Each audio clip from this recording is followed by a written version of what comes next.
Le journal spirituel d'Elizabeth Kindelman. Biographie d'Elizabeth Kindelman. Elizabeth Kindelman, née Santo, a vu le jour à l'hôpital Saint-Étienne à Kispest, en Hongrie, le 6 juin 1913. Elle est baptisée le 13 juin 1913. Dans les écrits posthumes de son directeur spirituel, mort en 1976, nous apprenons qu'elle était issue d'une famille pauvre. Ses parents sont Joseph Santo, imprimeur, né en 1871, mort en 1917, et Erzsébet Mészáros, née en 1878 et morte en 1924. Son père est protestant, sa mère catholique. Les enfants reçurent une éducation catholique. Élisabeth eut 12 frères et sœurs, 6 fois 2 jumeaux. Elle seule, qui était la 13e enfant, n'était pas jumelle. Et elle seule a atteint l'âge adulte. 7 de ses frères et sœurs furent victimes de la grippe espagnole de 1919. 2 sont morts des suites de la diphtérie et 2 accidentellement. Un autre de ses frères est mort jeune. Élisabeth ne connaît pas la raison du décès.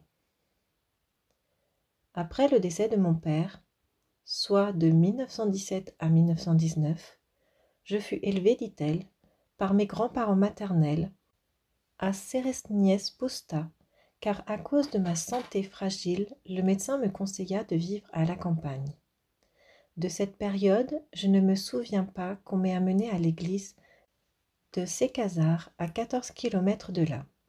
Je me souviens seulement que ma grand-mère portait toujours un chapelet enroulé autour de son poignet, même quand elle allait nourrir les poules et les porcs.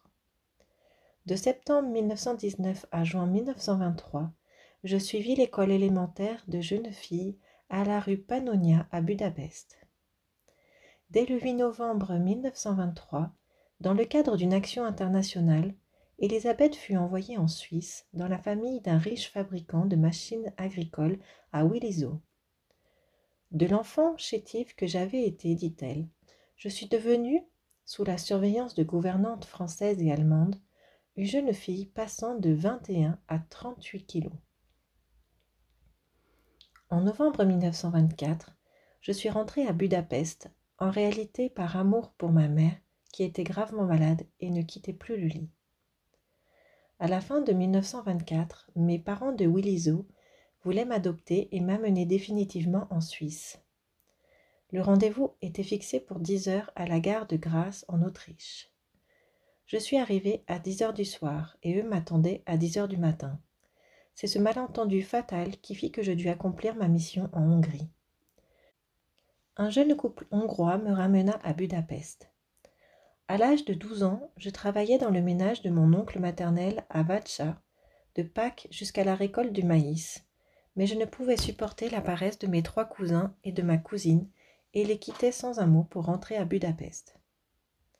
De novembre 1925 à juin 1926, je me suis engagée comme domestique chez la mère d'un notable de province. Je devais travailler du matin au soir et ne recevais qu'un seul repas par jour. Je vivais dans une situation sociale pitoyable et souffrais de la faim. Aussi, je pris mon bagage et partis en direction du centre-ville. Sous la porte cochère d'une petite maison délabrée, j'aperçus une vieille dame pas très sympathique, ayant un siphon d'eau de Celt vide dans la main. Elle me regardait et m'appela. Elle me demanda de lui acheter une bouteille d'eau de Celt au bistrot d'en face. Elle me donna l'argent et regarda si je faisais ce qu'elle avait dit. Je lui apportai l'eau de Celt et elle me questionna, puis je suis montée chez elle et elle m'offrit un petit déjeuner. Elle m'engagea pour cultiver son petit jardin pour la contre-valeur des repas. Il y avait là des visiteurs étranges. En criant, je résistais physiquement à un jeune homme qui fréquentait la maison. Le jour même, je m'en allais, continuant à errer avec mon petit bagage. Ce jour-là, le 10 août 1926, je me rendis à l'église de l'Adoration perpétuelle de l'avenue Hulot. Lorsqu'on ferma l'église, j'errais avant d'aboutir sur un banc de la plage Mathias. L'agent de police qui faisait sa ronde eut pitié de moi et ne me chassa pas. Quand le jour se leva, je me rendis à l'église du Cœur de Jésus, où je dormis pendant toute la messe. Après m'être réchauffée, je recommençai à errer pour trouver du travail. À côté de l'église de Joseph Varros, sur la porte d'une crèmerie, j'ai lu qu'on engageait des porteurs de lait. Je me suis présentée et on m'engagea, mais on me dit que je ne pourrais prendre le travail que 3 jours plus tard, quand l'ancien porteur aurait quitté la crèmerie. Que faire durant ces 3 jours? Il y avait, rue Caux-sur-Rue, une manufacture qui engageait tout de suite des personnes qui s'occupaient à casser des noix. Les employés étaient assis le long d'une table. Chacun avait 2 paniers. Ils prenaient les noix dans un panier, les cassaient et mettaient les noix écalées dans l'autre. La production de chacun était pesée. On payait 4 filiers par heure. Et pour 10 filiers, je pouvais acheter 5 croissants au marché de la place Téléki, le moins cher de la ville. Je suis allée chez les pères franciscains qui m'ont donné un peu d'argent. J'ai partagé le pain avec une femme affamée. Nous le mangeâmes tout de suite sur un banc de la place. Les franciscains m'ont proposé de m'adresser aux sœurs de la rue Maria, qui m'ont effectivement donné l'asile pour 1 pango. La faim me poussa à voler et j'eus honte. Je suis allée me confesser. Le père qui me confessait pleurait avec moi et me rassurait que je n'avais pas commis de péché, car c'était la misère qui m'avait contrainte à voler. Plus tard, les sœurs chez qui j'étais logée me firent grâce du prix de l'hébergement. Dans ma misère et sans aucun appui humain, je dus changer d'employeur pour chaque sou de plus.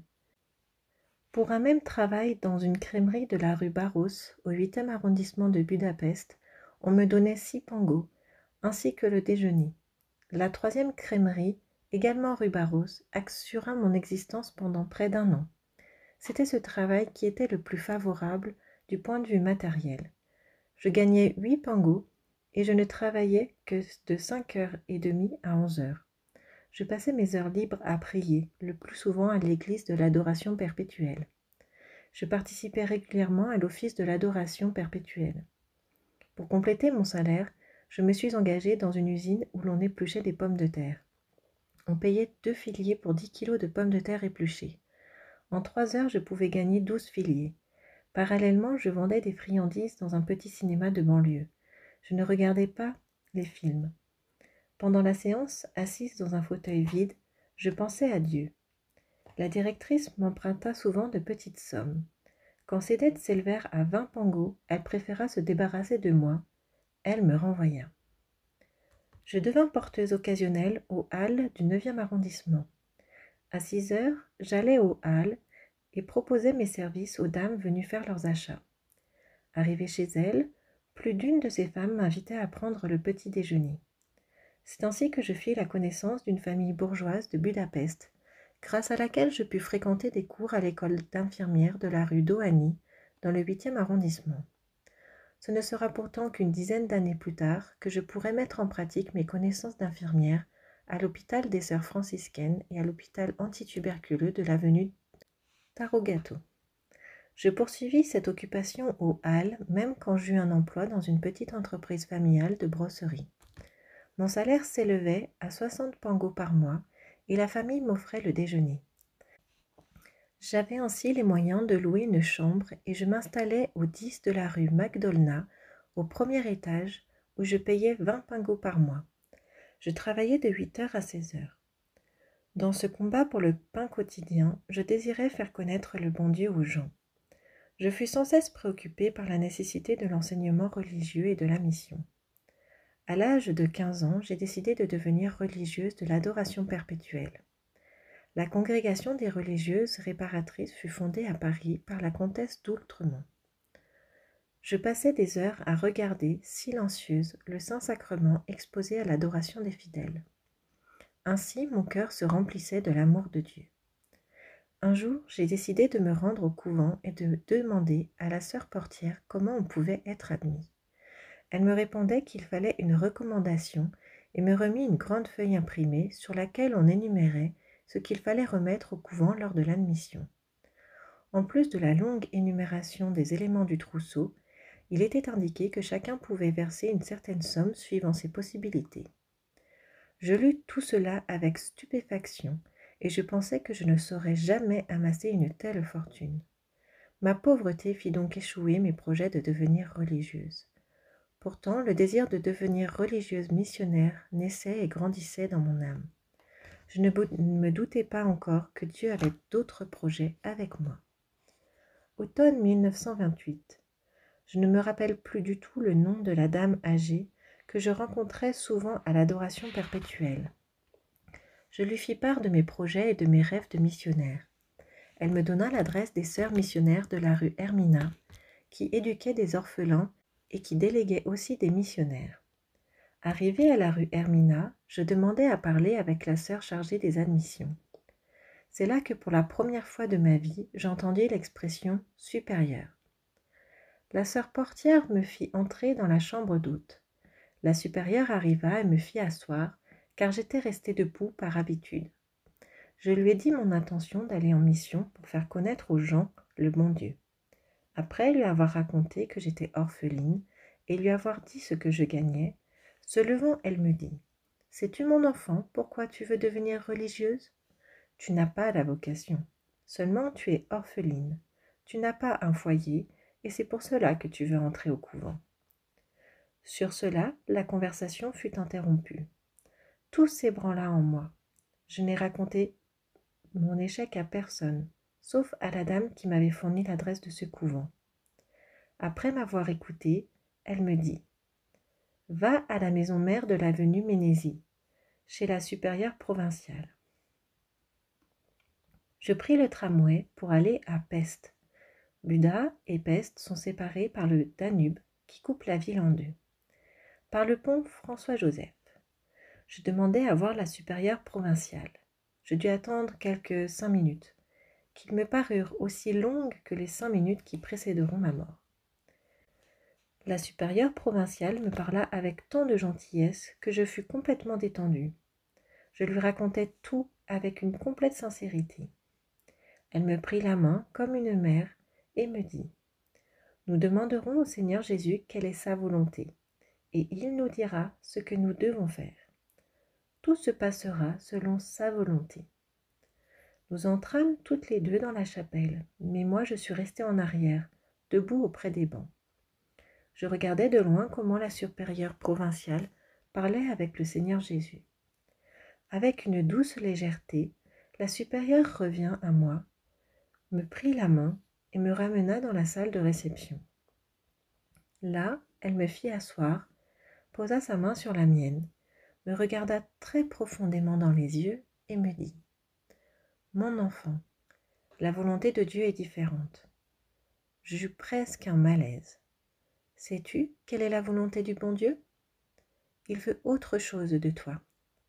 Il te confiera une autre mission. Cette mission que Dieu te confiera, remplis-la aussi bien que tu pourras. » La supérieure provinciale m'accompagna jusqu'à la sortie. Elle m'embrassa sur le front et me bénit. La volonté de Dieu était autre. Après la rencontre avec la supérieure provinciale, tout s'était écroulé en moi. J'étais désemparée. Cette torture de mon âme dura 1 semaine. Alors je ne savais pas encore que ce supplice était l'œuvre du diable. Après une confession chez le père Matré, qui devient par la suite mon confesseur pour de longues années, l'obscurité de l'incertitude se dissipa dans mon cœur. 1927-1930. Prier et connaître, je n'avais pas d'autre désir. J'ai du mal à exprimer la soif que j'avais d'étudier pour élargir mes connaissances. En 6 mois, j'ai appris mot à mot les manuels des 2 premières années de l'école primaire supérieure.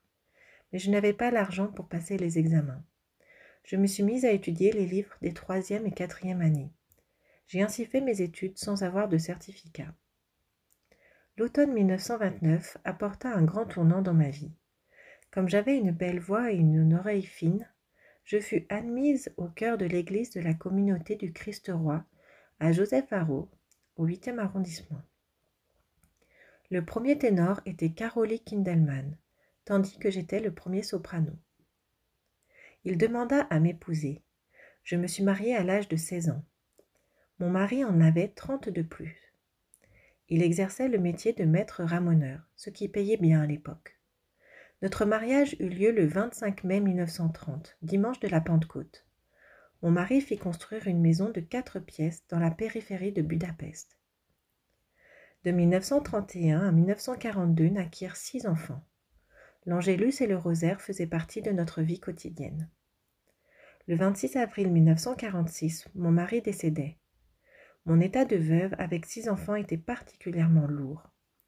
Après la dévastation de la guerre, je ne pus survivre avec mes enfants qu'en troquant nos biens. Les armoires se vidaient et presque toutes nos affaires changèrent de propriétaire. La nationalisation de 1948 amena ma famille au bord du ravin. Je devins serveuse à l'académie militaire où je travaillais 12 heures par jour. Les restes qui n'étaient pas consommés assuraient les repas de ma famille. Mais 6 mois plus tard, j'étais renvoyée pour des motifs politiques. On avait constaté que je gardais chez moi une statue de la Vierge et des chandelles. Novembre 1950, mai 1951. J'étais dans une situation humainement sans issue. Les problèmes pécuniaires presque insoutenables m'éloignaient de plus en plus de Dieu. Je déambulais sans but précis de rue en rue, de quartier en quartier. C'est ainsi que je vis dans le quartier de Kobania que l'enseigne de l'ancienne fonderie Eotli avait changé, s'appelant maintenant Fonderie Gabor Aron. Un chef du personnel de bonne volonté m'y engagea comme contrôleur technique des pièces. Ainsi je pus sauver ma famille de la famine. Mes enfants faisaient un travail d'artisanat à domicile. Mes 2 filles aînées confectionnaient des bas avec une machine à tricoter, tandis que les garçons fabriquaient de la toile à tamis sur un métier à tisser. Peu après, l'usine où je travaillais fut réorganisée, ce qui entraîna le renvoi d'un certain nombre d'employés dont je faisais partie. Je dus recommencer à chercher du travail. Le 26 décembre 1951, ma fille aînée, Cécile, se marie. En lisant une annonce dans un journal, j'ai trouvé du travail dans une usine de cuisinière. Le salaire y était tellement bas que je dus bientôt chercher un autre emploi. En automne 1953, je devins employée à la fabrique d'appareils à gaz. Mon emploi prit fin 1 mois avant le soulèvement national de 1956. Noël 1955. Ma 2e fille, Valérie, se marie. Été 1957. Mon employeur suivant est le teinturier Laszlo Arangui dans le 7e arrondissement. Après la teinturerie, je fus occupée dans une coopérative artisanale où je fabriquais des écharpes de soie. Juin 1957. Mariage de ma 3e fille, Maria. En juin 1958, c'est mon fils, Caroli, qui se marie. En 1959, le problème du logement des 4 nouvelles familles est résolu. 1960. Les soucis matériels ayant presque disparu, Elisabeth Kindelman va s'inscrire à l'université populaire pour y étudier la psychologie et l'astronomie. Pourtant, ce projet, comme tant d'autres, échoua. Le 13 juillet 1960, 3 jours avant la fête de Notre-Dame du Carmel, j'eus une merveilleuse illumination spirituelle, écrit-elle. Cette illumination dura 3 jours, du lever jusqu'au soir. Dès que je parlais à quelqu'un ou que quelqu'un me parlait, cette illumination cessait. Cette douce sensation créait en moi un calme serein. C'était une expérience qui surpassait tout. Ce n'est que plusieurs semaines plus tard que je sus que cette illumination constitua l'introduction muette de la présence du Seigneur qui ne peut être exprimée en termes intellectuels. Noël 1961. Joseph, 2e enfant, mais premier des 3 fils, se marie à l'âge de 26 ans. En 6 ans, cette famille eut 3 fils. Leur mère mourut après la naissance du 3e enfant, à la suite d'un cancer du sein. La grand-mère paternelle se chargea d'élever les 3 petits orphelins. Lorsqu'elle approcha la cinquantaine, elle crut qu'une période calme et paisible succéderait à une vie mouvementée. Mais voici que le Seigneur et sa sainte mère s'adressent à elle. 1962. Avant de recevoir le message de Jésus et de la Sainte Vierge, je reçus l'appel suivant. Renonce à toi-même, car nous te confierons une grande mission. Mais tu ne seras de taille à l'accomplir que si tu renonces complètement à toi-même. Tu as le libre arbitre. Tu ne devras donc accomplir cette mission que si tu le veux, toi aussi. Après les doutes et les tourments de mon âme, j'acceptai la volonté de Dieu. Mon âme fut tellement envahie de grâce que je ne pus dire un mot. C'est en son fort intérieur qu'elle entend leurs paroles. Elle distingue clairement la voix du Seigneur Jésus, de la Vierge Marie ou de l'ange. Le 11 avril 1985, Elisabeth Kindelmann décédait à la suite d'une longue maladie, supportée avec patience et réconfortée par le sacrement des malades. Elle a été ensevelie à Erdőfalu, à environ 24 km au sud-ouest de Budapest, au bord du Danube. Avant de servir comme instrument au Seigneur et à la Vierge Marie, elle dut endurer des épreuves innombrables qu'elle surmonta avec une rare énergie. Pendant de nombreuses années, son identité demeura inconnue. Ô mon Jésus adoré, ô mon Jésus adoré, ô mon Jésus adoré, ô mon Jésus adoré. Que nos pieds cheminent ensemble, que nos mains rassemblent dans l'unité, que nos cœurs battent au même rythme. Ô mon Jésus adoré, ô mon Jésus adoré, ô mon Jésus adoré, ô mon Jésus adoré. Que nos cœurs soient en harmonie, que nos pensées soient à l'unisson, que nos oreilles écoutent ensemble le silence.